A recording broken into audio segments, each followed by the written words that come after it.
சென்னையில் 17 வயது சிறுமி 5 மாத கர்ப்பிணியாக இருக்கும் சம்பவம் அதிர்ச்சியை ஏற்படுத்தியுள்ளது. சிறுமியின் தாய், தந்தை, கணவர், மாமனார், மாமியாரை பிடித்து போலீசார் செல்லில் அடைத்த சம்பவத்தை விளக்குகிறது இந்த தொகுப்பு. 17 வயது நிரம்பிய சிறுமி 5 மாத கர்ப்பம். தாய், தந்தை, கணவர், மாமனார், மாமியார் மீது போக்சோ சட்டத்தின் கீழ் காவல்துறை வழக்கு பதிவு. இந்தியாவில் கடந்த 2006ஆம் ஆண்டு குழந்தை திருமண தடுப்புச் சட்டம் கொண்டுவரப்பட்டது. இதன்படி பெண்களுக்கான திருமண வயது 18 எனவும் ஆண்களுக்கான திருமண வயது 21 எனவும் இருந்தது. இந்த வயதை பூர்த்தி செய்யாமல் திருமணம் மேற்கொள்ளும் பட்சத்தில் அது குழந்தை திருமணமாக கருதப்படும் எனவும் அது சட்டத்திற்கு எதிரானதெனவும் அனைவருக்கும் தெரிந்ததே.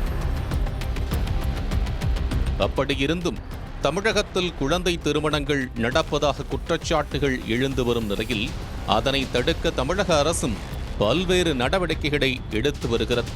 இருந்தபோதும் பல இடங்களில் இன்னும் திரைமறைவில் குழந்தை திருமணங்கள் நடைபெற்றுத்தான் வருகின்றன. அதற்கு தலைநகர் சென்னையில் நடந்திருக்கும் இந்த சம்பவமே சாட்சி.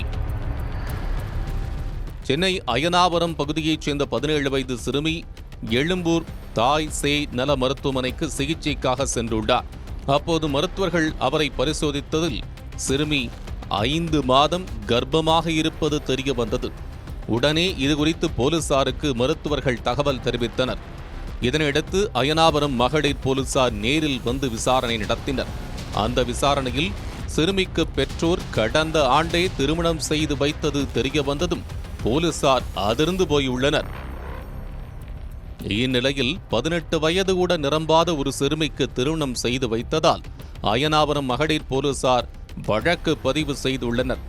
சிறுமியை திருமணம் செய்து கொண்ட அயனாவரத்தைச் சேர்ந்த 28 வயதான அவரது கணவர், சிறுமியின் தாய், தந்தை, மாமனார், மாமியார் மீது போலீசார் போக்சோ சட்ட பிரிவு, குழந்தை திருமண தடுப்புச் சட்டம் ஆகிய பிரிவுகளில் வழக்கு பதிவு செய்துள்ளனர். இந்நிலையில் 17 வயது சிறுமியை திருமணம் செய்து 5 மாத கர்ப்பிணியாக்கிய சம்பவம் தலைநகரையே அதிர்ச்சியடைய வைத்திருக்கிறது.